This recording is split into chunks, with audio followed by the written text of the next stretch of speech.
Bonjour à tous et bienvenue sur ma chaîne. Donc aujourd'hui j'ai décidé de vous faire une petite vidéo en fait pour trouver un bon voyant ou un bon médium. Bon là on va vraiment traiter plus au niveau de la voyance parce qu'en général on cherche plus de la voyance pour connaître un petit peu son avenir. Donc c'est vraiment ce sujet, il va vraiment traiter plus les voyants tout simplement. Donc je vais vous donner quelques petits conseils pour trouver donc un bon voyant, que ce soit sur YouTube ou bien sur des sites internet. Parce qu'en fait, il y a beaucoup de personnes malheureusement qui se font escroquer. Et je trouve que c'est vraiment très triste de voir que beaucoup de personnes se font escroquer par des personnes qui sont peu scrupuleuses. Donc je vais vous donner quelques conseils. Donc moi je donne pas de nom ni rien. Enfin bon après voilà, c'est pas le but de la vidéo, c'est pas du tout de dénigrer qui que ce soit. C'est vraiment de vous aider en fait à trouver un bon voyant pour pouvoir justement vous aider, vous guider dans votre chemin de vie. Alors déjà en fait il faut, si la personne en fait, si le voyant a une chaîne YouTube, l'idéal ce serait déjà de regarder si ses prédictions se réalisent. Ça c'est déjà la base. Donc déjà par rapport à ça, vous pouvez toujours par exemple le tester donc en live directement s'il a une chaîne YouTube et qui fait des lives gratuits. Avant de pouvoir le consulter justement en privé, en consultation privée, donc de donner de l'argent et de perdre de l'argent parce que des fois les consultations peuvent être onéreuses. Donc vraiment déjà dans un premier temps tester ses prédictions. Ou alors vous pouvez toujours demander aussi au voyant s'il peut vous accorder une question gratuite pour que vous puissiez justement vérifier si ces prédictions se réalisent. S'il n'accepte pas, de toute façon, c'est simple. Vous avez normalement un vrai voyant. Il ne doit rien dire donc le premier quart d'heure. Donc par exemple, si vous prenez une consultation de 30 minutes, dans le premier quart d'heure, vous ne devez rien dire en dehors de votre prénom, de votre âge ou de votre date de naissance. C'est tout. Puis le domaine qui vous préoccupe ou alors si vous voulez un général. Donc il va vous dire vraiment tout ce qu'il voit sans que vous lui disiez quoi que ce soit comme information pour ne pas l'influencer parce que ça c'est important. Il ne faut jamais influencer un voyant parce que déjà vous n'aurez pas une réponse objective dans un premier temps et aussi parce que voilà, ça serait plus de la psychologie que de la voyance. Et le but c'est de la voyance. Si vous voulez parler, dans ce cas-là, c'est un psychologue. Mais si vous voulez vraiment connaître votre avenir, c'est plutôt un voyant. Donc là, ça serait plutôt, voilà, donc de le laisser parler, parce que c'est pas à vous de parler. Normalement, quand vous faites une consultation, c'est vraiment au voyant de vous dire ce qu'il ressent. Ensuite, si vraiment, dans tout ce qu'il vous a dit, il manque encore quelques petites questions que vous n'avez pas de réponse, à ce moment-là, vous pourrez poser vos questions précises et bien détaillées. Ça, c'est important et c'est vraiment la base de tout. Ensuite, donc, moi, je pense que en fait, parce que des fois, il y a des clients qui mentent sur une qui mentent, par exemple, qui disent, voilà, qui donnent une situation qui n'est pas la leur, pour voir si le voyant, il va décrypter si c'est bon ou pas. Alors ça, par contre, il faut savoir que c'est pas bon du tout, parce que déjà, les guides n'aiment pas ça, ça veut dire qu'on leur fait pas confiance.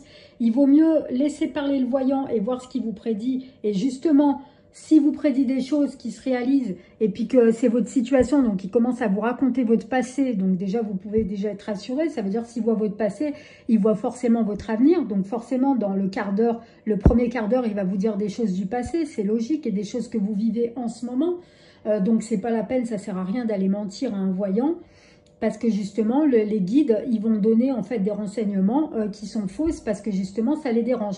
Et vous, le problème, c'est que vous aurez perdu votre argent et votre temps, et ça fera pareil pour le voyant. Donc le mieux, c'est de le tester justement en disant rien du tout. Vous racontez pas votre vie, vous dites rien. Et même si par exemple c'est un abonné qui est fidèle, vous êtes un abonné fidèle d'un voyant et que vous voulez le consulter en privé, vous n'êtes pas obligé de dire que vous consultez cette personne depuis que vous la voyez, que vous la suivez, que vous êtes tel pseudo et tout ça. Au contraire, c'est comme ça que vous verrez si vraiment le voyant est bon ou pas. Et si vous prédit la même chose qu'il vous a prédit par exemple en live.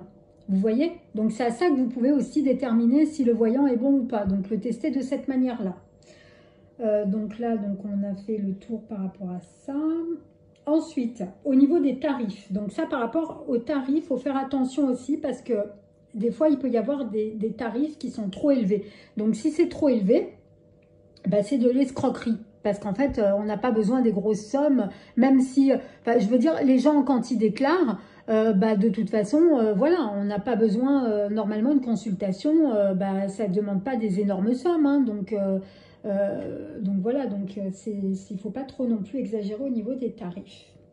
Pareil pour les plateformes au niveau de la minute. Il faut savoir qu'en fait, en général, pour les plateformes à la minute, ce qui craint, c'est qu'en fait, leur but, c'est de vous tenir le maximum de temps possible pour avoir une commission à la fin du mois. Donc ça, il faut faire très attention par rapport à ça aussi, hein. Vous méfiez. Et puis vérifiez aussi sur le site qu'il y ait bien une charte déontologique sur leur site de voyance et un affichage des tarifs qui sont clairs et raisonnables au niveau des prix. Il faut éviter tout ce qui est marabout, tout ce qui est voyant qui propose des retours d'affection, de magie noire et compagnie. C'est aussi de l'escroquerie. Encore de la magie blanche à la limite, quand c'est pour, par exemple, je sais pas moi, sur avoir de la chance dans l'argent, tout ça, des trucs comme ça, à la limite vous pouvez. Mais faire attention parce que si vous faites par exemple sur tout ce qui est sentimental, en général c'est souvent de la magie noire, donc c'est à proscrire, ça veut dire que c'est des charlatans le 3/4 du temps. Donc ça, il faut faire très très attention par rapport à ça. Il faut aussi faire attention quand un voyant vous contacte, alors que vous n'avez rien demandé à personne et que la personne vous contacte. Ça, c'est pas bon du tout, parce qu'en fait, un vrai voyant, il n'a pas besoin de vous contacter, il a déjà ni de vous fixer des prix à la fin. Par exemple, il va vous fixer un rendez-vous. À la fin de la consultation, il va vous dire, voilà, je vous refixe un rendez-vous pour tel jour, telle date. On n'est pas chez le docteur. On est dans une consultation de voyance.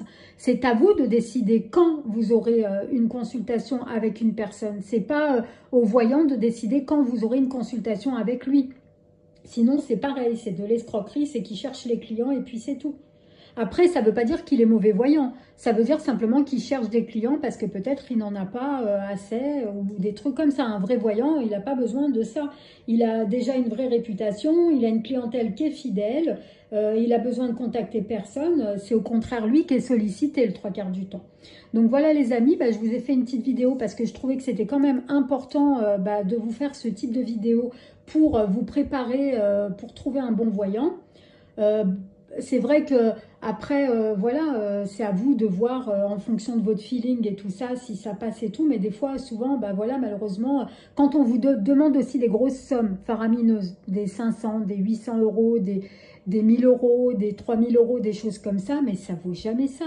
Même pour des rituels, par exemple, de chance, vous n'allez jamais avoir des sommes pareilles à facturer. S'il y a quelqu'un qui vous demande des sommes comme ça, c'est de l'escroquerie. Donc ça, il faut faire très très attention par rapport à ça, les amis. Donc voilà, en tout cas, je voulais vraiment vous aider parce que ça me tenait à cœur et que je vois vraiment que sur, par exemple, le site de l'INAD, on voit pas mal d'escroqueries qui se font malheureusement. Et je trouve que quand même, c'est important de prévenir les personnes pour éviter justement de se faire arnaquer. Donc je vous fais à tous des très très gros bisous et je vous dis à très vite pour de nouvelles vidéos, les amis. À très bientôt.